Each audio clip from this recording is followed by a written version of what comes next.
Hello my dear students, welcome back to Sirin पाठशाला।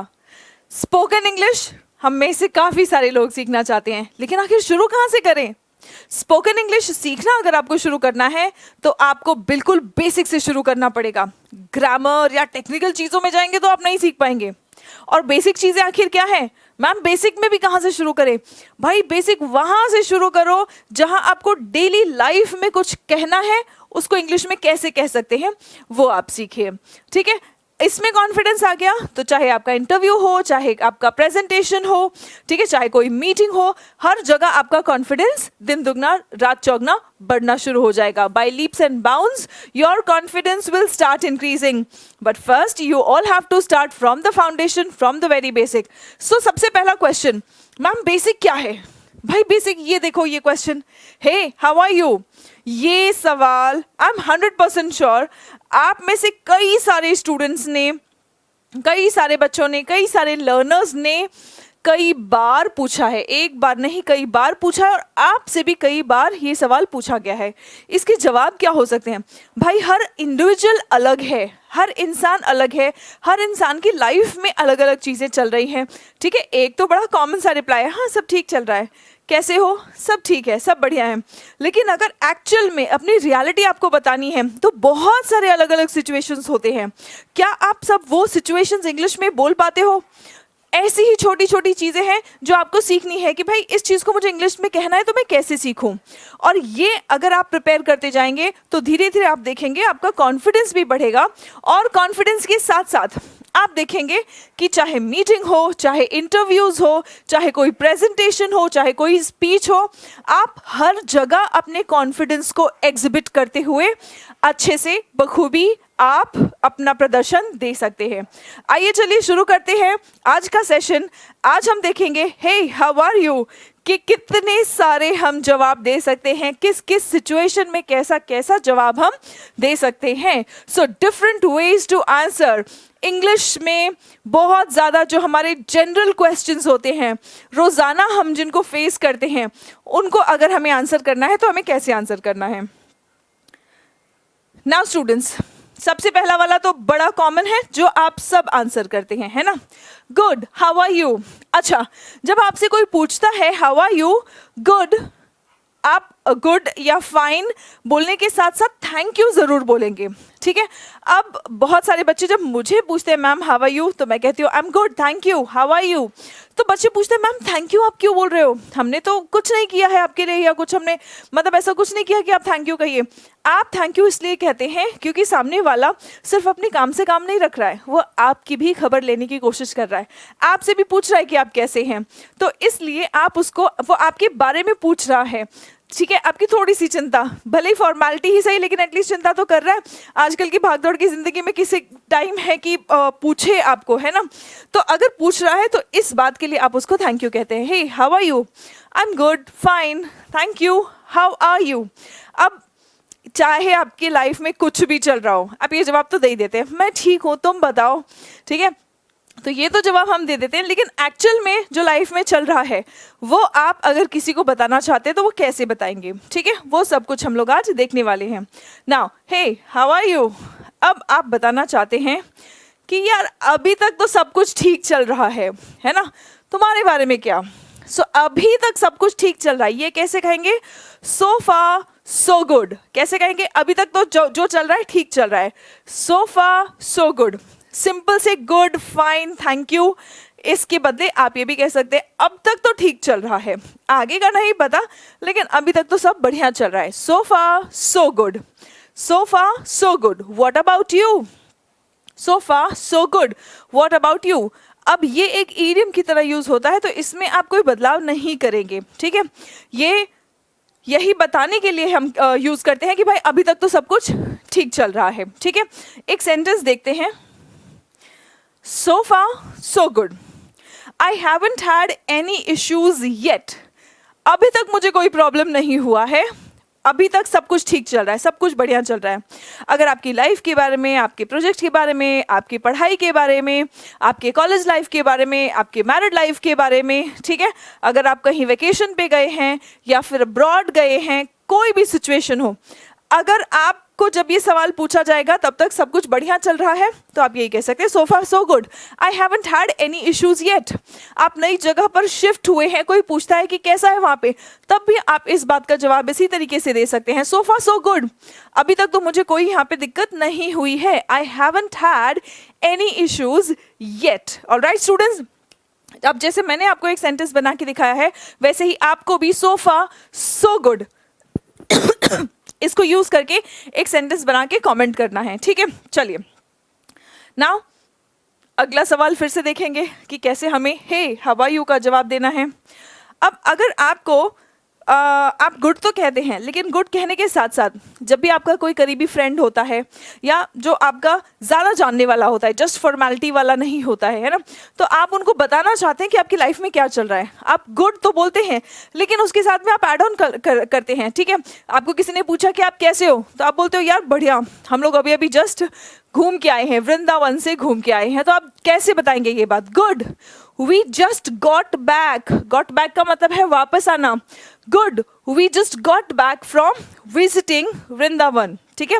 हम वृंदावन गए थे, वृंदावन से अभी बढ़िया चल रहा है, हम अभी हाल ही में वृंदावन से लौटे हैं। तो ऑब्वियसली आप ये चीज़ भी ऐड कर सकते हैं। जहाँ पे भी घूम कर अगर आप आए हो या कुछ एक्साइटिंग आपने किया है, पार्टी अरेंज किया है, शिफ्टिंग किया है, नया घर लिया है, नई गाड़ी ली है, तो वो चीज़ आप जो मोस्ट एक्साइटिंग या जो जिसके साथ में शेयर करने लायक जैसी बात होती है वो चीज़ आप ऐड ऑन कर सकते हैं, ठीक है। चलिए नाउ अब कई बार ऐसा भी होता है कि जब आप किसी को पूछते हैं उस वक्त उनकी तबीयत अगर खराब है तो वो कैसे जवाब देंगे? I am feeling a bit under the weather. कैसे जवाब देंगे वो कहेंगे I am feeling a bit under the weather, ठीक है। अब इसका मतलब क्या होता है? ये भी एक ईडियम है, मुहावरों की तरह यूज होता है।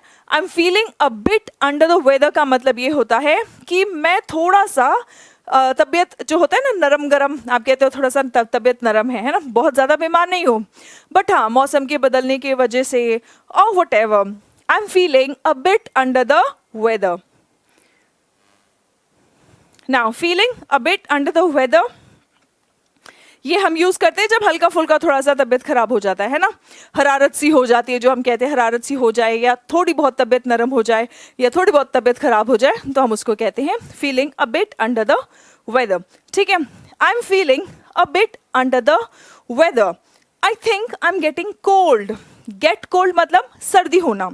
सर्दी जब होता है तब आपको पता ही है कि थोड़ा सा आपको थकान थकान सा आता है, नींद आती है, हल्का हल्का फीवर सा फील होता है ना, ब्रीदिंग में आपको प्रॉब्लम होती है, तब आपको लग जाता है कि हाँ ठीक है, गले में दर्द होता है सबसे पहली बात, तो आपको तुरंत पता चल जाता है यार मुझे लग रहा है कि मुझे सर्दी होने वाली है ना। I am feeling a bit under the weather. I think I am getting a cold. I think I am getting a cold. Alright, feeling a bit under the weather को यूज करके आप एक सेंटेंस बनाएंगे और आप सभी comment करके मुझे बताएंगे। नाउ अब जब आप कोई काम कंप्लीट करके किसी नए चीज की ओर या नई जगह की ओर या नए काम की ओर अग्रसर हो रहे हैं तो ये बात आप कैसे बताएंगे? हे हाउ आर यू, आप ग्रेट तो कहते ही है और किसी नए काम के या अच्छे काम की ओर अग्रसर हो रहे हैं। अगले हफ्ते में भी आप नई गाड़ी लेने वाले हैं, नया घर लेने वाले हैं, नया जॉब ज्वाइन करने वाले हैं, या हो सकता है कि बहुत दिनों से आपका कोई काम पेंडिंग हो वो आपने कंप्लीट किया है ना, और अब आप बोझ मुक्त हो गए हैं, बर्डन फ्री हो गए हैं। तो आप ये बात कैसे बताएंगे? Great, it's such a relief. What do we mean bye?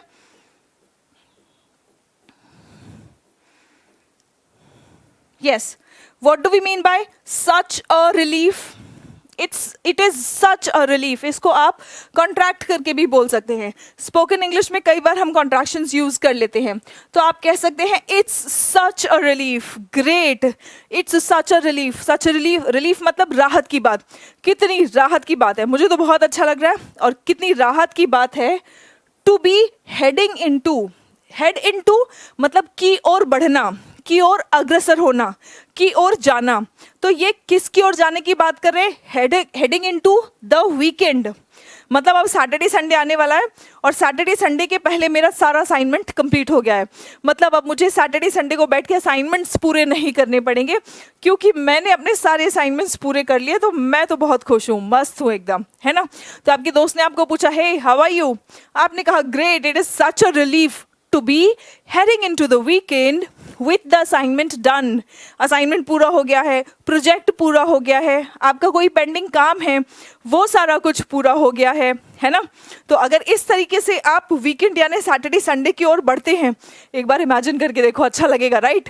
सो आप इसी तरीके से जवाब देंगे, great, it is such a relief to be heading into the weekend. मेरे साथ साथ रिपीट करते चलेंगे, to be heading into the weekend with the assignment done, with the project completed, with जो भी आपके अकॉर्डिंग आपको जो मतलब वीकेंड में बढ़ते हुए जो आपको निश्चिंत करे, खुश करे, आपको अच्छा लगे, वो चीज़ आप यहाँ पे ऐड ऑन कर सकते हैं, ठीक है। आइए चलिए नेक्स्ट क्वेश्चन देखते हैं हम। ओके, हेडिंग इनटू, इसका मीनिंग है एंड स्टूडेंट्स, यहाँ पर जो कुछ भी पढ़ाया जा रहा है इसका पीडीएफ आप लोगों को इंग्लिश विद सुमन शर्मा इस टेलीग्राम चैनल पर मिल जाएगा, ठीक है। इसका पीडीएफ आप लोगों को मिल जाएगा ताकि आप लोगों के रिविजन्स भी हो जाए। To move or guide someone or something into some place, ठीक है, और थिंग, मतलब सिंपल आप समझो, की ओर अग्रसर होना। हेडिंग इनटू मतलब की ओर अग्रसर होना। सेंटेंस देख लो और अच्छे से समझ आएगा। The plane is heading into या टू हम कह सकते हैं, डिपेंडिंग अपॉन क्या जगह है, ठीक है। The plane is heading to Dubai, मतलब प्लेन जो है वो दुबई की ओर अग्रसर है, दुबई की ओर निकल रहा है, ठीक है। चलिए, now living the dream, what do we mean by living the dream. भाई लिविंग द ड्रीम का मतलब होता है अपना सपना जो भी है वो सपने को हकीकत में होता हुआ देखना, सपने जैसा लाइफ जीना, उसको हम कहते हैं लिविंग द ड्रीम। तो अगर आप अपने सपनों जैसा, जैसा भी आप सोचते हैं कि यार मेरे पास वर्दी होनी चाहिए, मेरे पास एक बड़ी सी कार होनी चाहिए, मेरे पास ऐसा घर होना चाहिए, या मेरे पास ऐसे दोस्त होने चाहिए, जो भी आपका सपना है, ठीक है, अगर वो सपना आप जी रहे हैं तो यस, लिविंग द ड्रीम का प्रयोग करके आप सेंटेंस बोल सकते हैं, ठीक है। हे हाउ आर यू, तो आपने कहा मैं तो बस अपने सपनों का लाइफ जी रहा हूँ, I M living the dream, ठीक है। लिव द ड्रीम का मतलब आप जो भी चीज़, जैसा भी आप जीवन बिताना चाहते हैं वैसा बिता रहे हैं, बिना किसी रिग्रेट्स के, बिना किसी पछतावे के, ठीक है। चलिए सेंटेंस देखते हैं। Your living the dream my friend, आप अपने दोस्त को बोल रहे हैं। कई बार होता है ना, हमें अपने लाइफ में जो भी चीज़ें होती है ना, हम उसको अप्रिशिएट नहीं करते हैं, हमें हमेशा अपनी लाइफ में कोई ना कोई कमी लगती है, और अपने दोस्त की लाइफ में लगता है कि यार इसकी लाइफ तो बड़ी सेट है, इसकी लाइफ तो बड़ी मस्त है ना। तो आप उसको क्या कहोगे, you are living the dream my friend, ठीक है। सो हमें यस, हम सब की लाइफ में चैलेंजेस भी होते हैं, अच्छी चीज़ें भी होती हैं, बुरी चीज़ें भी होती हैं। सो हमें अपनी लाइफ में जो चीज़ें अच्छी हैं उनको अप्रिशिएट करना चाहिए। क्यों अप्रिशिएट करना चाहिए? क्योंकि जो चीज़ आपके पास है, जब आप उसके लिए यूनिवर्स को थैंक यू बोलते हैं तो यूनिवर्स और खुश होके आपको और अच्छी चीज़ें लाइफ में देता है, ठीक है। तो इसीलिए आपकी लाइफ में जो भी अच्छी चीज़ें हैं उसके लिए आपको थैंक यू ज़रूर बोलना चाहिए, ग्रेटफुल ज़रूर फील करना चाहिए, ठीक है, राइट। सो आप अपनी लाइफ में किस चीज़ के लिए थैंकफुल फील करते हैं वो आप मुझे कमेंट करके बताएंगे। तब तक हम दूसरा सेंटेंस देखते हैं, right. Hey how are you, अब आपको, ठीक है, हमेशा सब कुछ अच्छा नहीं रहता है, कभी कभी ओके रहता है ना। तो आप ऐसा कैसे कहेंगे, I am doing okay, just gearing up for holidays. Gear up का मतलब तैयार होना, रेडी होना, प्रिपेयर होना। सो आई एम डूइंग ओके, ठीक चल रहा है, बस अभी छुट्टियों की तैयारी हो रही है, छुट्टियों का इंतज़ार हो रहा है। Just gearing up for holidays, just gearing up for holidays. How are you, आप कैसे हो, how are you, right. Okay, so gearing up का मतलब होता है प्रिपेयर करना, प्रिपेयर होना, तैयार होना, ठीक है, या फिर वेट करना, इंतज़ार करना। All these words would go for the meaning of gearing up. Sentence देखते हैं बच्चों। Politicians are already gearing up for the election. Election का टाइम है और इलेक्शन के टाइम पे सारे नेता क्या कर रहे हैं, अभी इलेक्शंस की तैयारी कर रहे हैं, कैंपेनिंग कर रहे हैं। So what are they doing, politicians are already gearing up for the election. Politicians are already gearing up for the election. All right. Now the next one, yes, अगर कोई आपसे पूछे हे हाउ आर यू और आप tension में हैं, तो tension में है तो आप कहेंगे अ बिट स्ट्रेस्ड, ज़्यादा टेंशन में है तो अ लॉट स्ट्रेस्ड भी कह सकते हैं। जब थोड़ा बहुत स्ट्रेस में है तो आप कहेंगे a bit stressed, my plate is pretty full.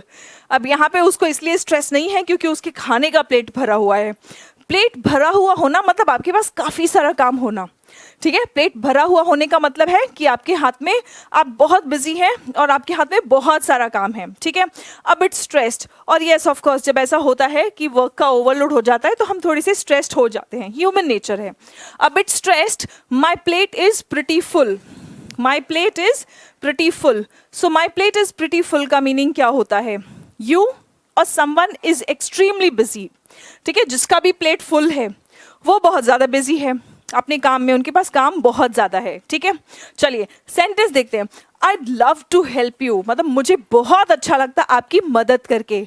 I'd love to help you, but मुझे बहुत अच्छा लगता आपकी हेल्प करके, लेकिन my plate is full right now, मतलब अभी फ़िलहाल मैं बहुत बिजी हूँ इसलिए मैं आपकी मदद नहीं कर सकती हूँ, अदरवाइज़ मुझे आपकी मदद करके बहुत अच्छा लगता, बट मैं भी फिलहाल नहीं मदद कर सकती हूँ because I am already so busy. So that you can say by using this phrase, my plate is full, my plate is full. All right students, and yes, all those who have been waiting for my spoken English batch, spoken English express batch हमारा है, ठीक है। इसके features हैं आपके 20 live sessions, practice group भी मिलेगा आपको, यहाँ पे आपका interview preparation, public speaking, pronunciation, personality development, and yes of course आपको सर्टिफिकेट भी मिलेगा, आप अपने डाउट्स भी पूछ सकते हैं, सर्टिफिकेट मिलेगा। लेकिन कोर्स कंप्लीट करने के बाद आपका एक टेस्ट होगा, उसके बाद आपको कोर्स कंप्लीशन का सर्टिफिकेट मिलेगा, ठीक है। Now this batch is available on Serene Pathshala application which you can find on Google Play Store. Google Play Store पर आपको Serene Pathshala application मिलेगा जहाँ पर आपको ये बैच मिल जाएगा, राइट। एंड इसका लिंक, इस बैच का लिंक आप लोगों को डिस्क्रिप्शन बॉक्स में मिल जाएगा। चलिए now, hey how are you, फिर से अगर इसी सवाल का जवाब देना है और आपको कहना है कि यार बड़ा मुश्किल टाइम कट रहा है, ठीक है, मुश्किल टाइम कट रहा है। अब टाइम आप दिन में बता सकते हैं, हफ्तों में बता सकते हैं, महीनों में बता सकते हैं, सालों में बता सकते हैं, ठीक है। कैसा आपका टाइम, कितना लंबा मुश्किल टाइम रहा है, उसके अकॉर्डिंग आप यहाँ पे वर्ड यूज़ करेंगे। It's been a rough day, अगर आज का दिन बहुत मुश्किल था तो आप कहेंगे it's been a rough day, ठीक है। अगर ये पूरा हफ्ता ही बहुत मुश्किल था तो आप कहेंगे it's been a rough week. आप क्या कहेंगे? It's been a rough week. अगर पूरा महीना बहुत ज़्यादा बिजी था तो आप कहेंगे it's been a rough month. और अगर पूरा साल बहुत हेक्टिक चल रहा है तो आप कहेंगे it's been a rough year, depending upon the time you are going to make a choice of the word here. Alright students, चलिए नाउ अ रफ वीक का मतलब क्या है? ऑब्वियसली डिफ़िकल्ट टाइम है ना, बहुत मुश्किल टाइम रहा हो कि भाई समझ में नहीं आ रहा है कि कैसे सारी चीज़ें हैंडल करें, ठीक है, बहुत मुश्किल होगा, हमेशा स्ट्रेस में रहे हैं आप, तो ऐसे टाइम को हम डिफ़िकल्ट टाइम पीरियड कह सकते हैं, अ रफ वीक कह सकते हैं। सेंटेंस देखते हैं, this has been a rough week. अब यहाँ पे बंदा बता रहा है कि कैसे रफ रहा है, कैसे मुश्किल रहा है, फाइनेंशियली सैलरी मिली नहीं, या फिर सैलरी डीले हो गई, ठीक है, या फिर कर्ज ज़्यादा आ गया, या घर में कोई बीमार हो गया और पैसे ज़्यादा खर्च हो गए, तो yes this has been a rough week financially. तो मतलब उनके लिए ये डिफ़िकल्ट टाइम कैसे रहा है? फाइनेंशियली डिफ़िकल्ट टाइम रहा है। ऑल राइट स्टूडेंट्स, चलिए आगे बढ़ते हैं। Now honestly not very good, सच बताऊँ तो बहुत ज़्यादा अच्छा नहीं है ना। ऐसा आप कब अपने फ्रेंड्स या अपने फैमिली मेम्बर्स के साथ में शेयर करते हैं? कोई अगर आपसे पूछता है फ़ोन करके कि कैसे हो, तो तुम बोलते हो यार सच बताऊँ बहुत ज़्यादा अच्छा तो नहीं, yesterday I was laid off. अब क्यों आपका वीक या आपका दिन अच्छा नहीं है, या आप अच्छे क्यों नहीं हैं, आप वो कारण बता सकते हैं। यहाँ पे एक एग्जाम्पल है कि ये दुखी क्यों है, ये दुखी क्यों है? Yesterday I was laid off, ठीक है, yesterday I was laid off. अब लेड ऑफ का मतलब क्या होता है? लेड ऑफ का मतलब होता है जॉब से निकाल दिए जाना। जॉब से कब निकालते हैं?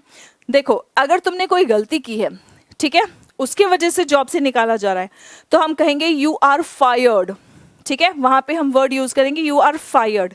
लेकिन बिना आपके किसी गलती के इसलिए जॉब से निकाला जा रहा है क्योंकि अब उनका काम कम हो गया हो, कंपनी के कोई भी रीजंस हो, XYZ कुछ भी रीजन हो, कंपनी डाउनसाइज कर रही हो, या फिर कंपनी का कोई प्रोजेक्ट हो जिसकी वजह से उन्होंने आपको हायर किया था, अब वो प्रोजेक्ट वाइंड अप हो गया है, कंप्लीट हो गया है, तब आपको लेड ऑफ कर रहे हैं, ठीक है। So if the reason is because of the company, तब आप लेड ऑफ का प्रयोग कर सकते हैं जॉब से निकालने के लिए। लेकिन अगर तुमने कुछ गलती की है, तुम्हारे किसी गलती की वजह से तुम्हें निकाला जा रहा है, तब लेड ऑफ का प्रयोग नहीं, तब फायर्ड का प्रयोग करेंगे, ठीक है।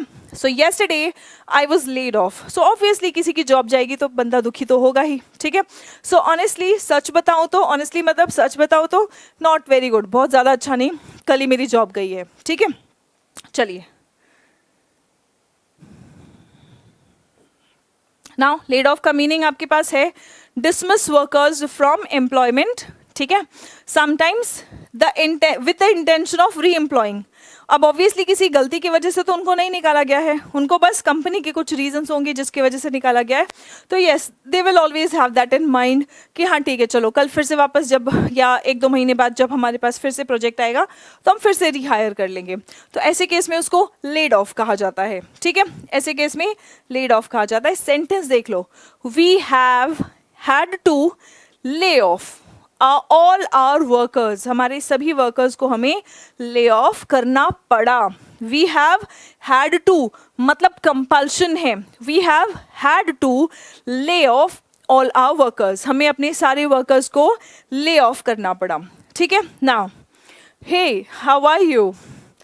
अब ऐसा सवाल अगर आपसे कोई ऐसे टाइम पे पूछता है जब अगले ही दिन या कुछ ही आने वाले दिनों में आपका एग्ज़ाम हो या आपका इंटरव्यू हो, तो आपकी कैसी फीलिंग्स होगी? नर्वस होंगे आप, और आप क्या कहेंगे? I am nervous. I am nervous के बदले आप ये भी कह सकते हैं I am getting butterflies in my stomach. क्या कह सकते हैं? I am getting butterflies in my stomach. क्यों? Because I have an exam. आपका एग्जाम हो सकता है, आपका इंटरव्यू हो सकता है, आपका कोई प्रेजेंटेशन हो सकता है, whatever be the reason, you are nervous, and when you are nervous you can say this, I'm getting butterflies in my stomach, I'm getting butterflies in my stomach। yes, बिल्कुल, अगर शादी का भी कोई रिश्ता आया है, आप किसी से मिलने जाने वाले हैं और तब भी नर्वस हैं, ऑफ कोर्स तब भी आप ये सेंटेंस यूज कर सकते हैं। whenever you are nervous you can make use of this sentence। अगर कोई आपसे पूछता है, hey how are you, I am getting butterflies in my stomach, और आप बता भी देंगे क्यों, ठीक है, because I have an exam और इंटरव्यू टुमारो। आपका कोई एग्जाम हो या इंटरव्यू हो, तो एग्जाम के पहले, इंटरव्यू के पहले ऑफकोर्स हम नर्वस होते हैं, है ना। So no harm in expressing it, right students. So getting butterflies का मतलब नर्वस होना होता है, ठीक है। यू आर वेरी नर्वस और excited about something. Okay yes, या तो आप बहुत ज़्यादा नर्वस है, या तो बहुत ज़्यादा किसी चीज़ के लिए अगर एक्साइटेड है, तब भी मतलब इतने ज़्यादा एक्साइटेड कि तुमसे शांति से बैठा नहीं जा रहा है, ठीक है, तब भी आप इस सेंटेंस का यूज़ कर सकते हैं। हालांकि ये ज़्यादातर नर्वसनेस के लिए यूज़ होता है। I always get butterflies in my stomach before making a speech. जब भी स्पीच देना होता है तो स्पीच देने से पहले मैं नर्वस हो जाता हूँ या हो जाती हूँ। I always get butterflies in my stomach before making a speech, before making a speech. All right, चलिए अब फिर से अगर कोई आपसे पूछे, हे हाउ आर यू, और तुम्हें फिर से वही जवाब देना है, या ठीक ठीक ही, ज़्यादा कुछ खास नहीं, ओनली ओके। आप ये भी कह सकते हैं only okay, okay okay, only okay, ठीक है। अब ये ओनली ओके क्यों कह रहे हैं? I have been travelling a lot, और किस लिए? छुट्टियों के लिए नहीं गए हैं, for work. I have been travelling a lot for work this month. इस मंथ में मुझे काम के लिए बहुत ट्रैवल करना पड़ा। एंड ऑनेस्टली, और सच बताऊं तो, I am all just a little run down. Run down का मतलब क्या होता है? एनर्जी कम हो जाना, एग्जॉस्ट हो जाना। इंसान ऑब्वियसली इतनी ज़्यादा ट्रैवलिंग करेगा तो थक तो जाएगा ही, ठीक है। तो वही कह रहे हैं ये। ऑनेस्टली सच बताऊं तो आई थिंक इनको यही लग रहा है कि मैं क्यों थोड़ा लो फील कर रहा हूँ, ओनली ओके क्यों फील कर रहा हूँ। सच बताऊं तो इतना ट्रैवलिंग करके मैं थोड़ा सा थक गया हूँ या थक गई हूँ। आई think I am all just a little run down because of it. Because of it क्या, ट्रैवल, जो वर्क के लिए बहुत ज़्यादा ट्रैवल चल रहा था उसी की वजह से।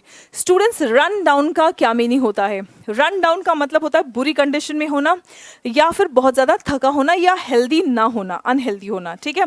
सो रन डाउन, अनहेल्दी होना, थका हुआ होना, या फिर बुरी परिस्थिति में होना, बैड कंडीशन में होना, ठीक है। The batteries are running down. अब जब हम बैटरीज को बोल रहे हैं कि the batteries are running down, मतलब बैटरीज खराब कंडीशन में है, खराब हो रही हैं, ठीक है।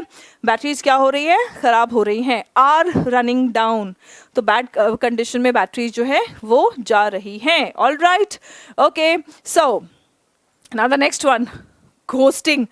बड़ा मस्त है ये, ठीक है। आपके साथ में ज़रूर हुआ होगा। जितने लोगों के साथ में हुआ है वो एक बार मुझे बताएंगे ज़रूर। आई एम डूइंग टेरिबली। कोई आपसे पूछ रहा है कि भाई आप कैसे हो, और तुम्हारी हालत ख़राब है, ठीक है। सो कैसे बताओगे? I am doing terribly. Terribly मतलब बहुत ख़राब हालत है भाई। A photographer is ghosting us, ठीक है। A photographer is ghosting us. Now what do we mean by ghosting? Ghosting का मतलब, चलो मैं आपको बताती हूँ और आप मुझे बताना कि आप में से कितने लोगों के साथ में ऐसा हुआ है और किसने आपको गोस्ट किया है, ठीक है। गोस्टिंग का मतलब आप फ़ोन कर रहे हैं लेकिन सामने वाला फ़ोन नहीं उठा रहा है। आप मैसेज कर रहे हैं, सामने वाला मैसेज तो देख ले रहा है लेकिन तुम्हें रिप्लाई नहीं कर रहा है, एकदम कंप्लीटली इग्नोर कर दे रहा है। ना तुम्हारे फ़ोन का जवाब आ रहा है, ना मैसेज का जवाब आ रहा है, कुछ नहीं। तुम्हें पता ही नहीं है अब मैं क्या करूं। सब मैसेज करके देख लिया, इतने सारे फ़ोन करके देख लिए, ठीक है। तो इसको कहते हैं गोस्ट करना। तो जो आपके साथ ऐसा कर रहा है वो आपको गोस्ट कर रहा है, आप उसको नहीं, वो आपको गोस्ट कर रहा है, ठीक है। I am doing terribly. अब यहाँ पे इनकी हालत क्यों ख़राब है? क्योंकि इनके फोटोग्राफर ने इनको गोस्ट किया है। फोटोग्राफर ने इनसे पैसे लिए, अब छूमंतर हो गया है, ठीक है। फोटोग्राफर ने पैसे लिए, वेन्यू पे आया, फ़ोटो वगैरह भी क्लिक किया, लेकिन उसने उसके बाद फोटो वगैरह क्लिक करके फ़ोन उठाना ही बंद कर दिया। मैसेज का कोई रिप्लाई नहीं दे रहा है। ही हैज़ंट शेयर्ड आवर वेडिंग फोटोग्राफ्स, ठीक है। उसने जो वेडिंग के फोटोग्राफ्स है वो शेयर ही नहीं किए हैं, तो उसको कहते हैं गोस्ट होना, ठीक है, गोस्ट करना, right. So our photographer is ghosting us. तो अब आप मुझे बताएंगे कि आपको किसने गोस्ट किया है, ठीक है। चलिए, now the meaning of ghosting, suddenly ending all communication, ठीक है, विदाउट एनी एक्सप्लेनेशन, बिना किसी एक्सप्लेनेशन के सडनली तुमसे सारी बातचीत बंद हो गई है, ठीक है। सारी बातचीत बंद हो गई है, किसी भी तरह से तुम्हारे साथ में कोई कम्युनिकेशन नहीं है, तो उसको हम कहते हैं गोस्टिंग, ठीक है। चलिए, now he decided to ghost his old friends, old school friends after getting a new job. होता ना कई बार किसी की नई जॉब लग जाती है ना, अच्छी जॉब लग गई, या बिजनेस बहुत अच्छा चलने लगा, या फेमस बहुत ज़्यादा हो गए, तो अपने पुराने दोस्तों को भूल जाते हैं, पुराने दोस्तों का फ़ोन उठाना बंद कर देते हैं, ठीक है। सो इसको क्या कहते हैं? गोस्ट करना। He decided to ghost his old school friends after getting a new job. I hope आपको इसका मीनिंग बिल्कुल अच्छे से क्लियर हो गया है, राइट। चलिए आगे बढ़ते हैं। Hey how are you? अब इसका जवाब आपको देना है कि भाई मेरे जीवन में तो बवंडर आ रखा है, ठीक है। तो ये कैसे कहोगे आप? आई हैव हैड, ये VE किसका शॉर्ट फॉर्म है? हैव का। I've had a whirlwind. Whirlwind का मतलब होता है बवंडर, ठीक है। I've had a whirlwind of a week. Whirlwind of a week का मतलब क्या होता है कि भाई पूरा हफ्ता बहुत ही तूफानी था, बहुत ही तूफानी था। या तो बहुत ज़्यादा काम रहा होगा, या तो बहुत ज़्यादा प्रेशर, घर पे मान लो शादी भी है और काम भी बहुत सारा है, बहुत ज़्यादा भाग दौड़ जीवन में चल रहा है, तो ऑब्वियसली पूरा बवंडर जैसा, पूरा तूफानी टाइप फील होगा हफ्ता, है ना। सो आप इस बात को कैसे कह सकते हैं? I had a whirlwind of a week. I had a whirlwind of a week, but I am hanging there, मतलब फिर भी मैं टिका हुआ हूँ। भाई तूफान आता है तो क्या होता है? सब चीज़ें उड़ जाती हैं, ठीक है। तो यहाँ पे ये कह रहे हैं कि पूरा हफ्ता तूफानी था लेकिन मैं अभी भी टिका हुआ हूँ। But I am hanging in their, मतलब झेल गया मैं ये तूफानी हफ्ता, but I am hanging in there. All right students, so yes, the meaning of whirlwind is तूफानी, मतलब बहुत ज़्यादा एनर्जी, बहुत ज़्यादा स्विफ्टनेस, बहुत ज़्यादा चेंजेस चल रहे हैं. Sentence, a whirlwind event happens very fast and often very unexpectedly. अचानक से होता है, बहुत जल्दी कोई चीज़ जब हो जाती है तो हम उसको a whirlwind event कह सकते हैं. All right students, and hang in there का मतलब होता है कोई प्रॉब्लम झेल जाना, टिके रहना. टू कीप ऑन मूविंग और keep on trying and not giving up. आप गिव अप नहीं कर रहे हैं तो उसी को कहते हैं hang in there. We are almost ready, हम रेडी हैं. So just hang in there, हम कह रहे हैं कि हम बस तैयार हैं, रुके रहो, बस हम आ ही रहे हैं, हम बस तैयार हैं. ठीक है, we are almost ready, so just hang in there. All right students, so आज के सेशन में आपको सबसे यूजफुल रिप्लाई क्या लगा, आपके लिए सबसे मोस्ट सूटेबल रिप्लाई क्या है, मोस्ट ऑफ द टाइम्स आप कौन सा रिप्लाई देते हैं, ये आप मुझे कमेंट करके ज़रूर बताएंगे. और आपको घोस्ट किसने किया है वो भी आप मुझे कमेंट्स में ज़रूर बताएंगे. That's it for today, see you in the next session. तब तक अपना ख्याल रखें, स्वस्थ रहें, मस्त रहें. Keep learning, keep growing. जय हिंद एवरीवन.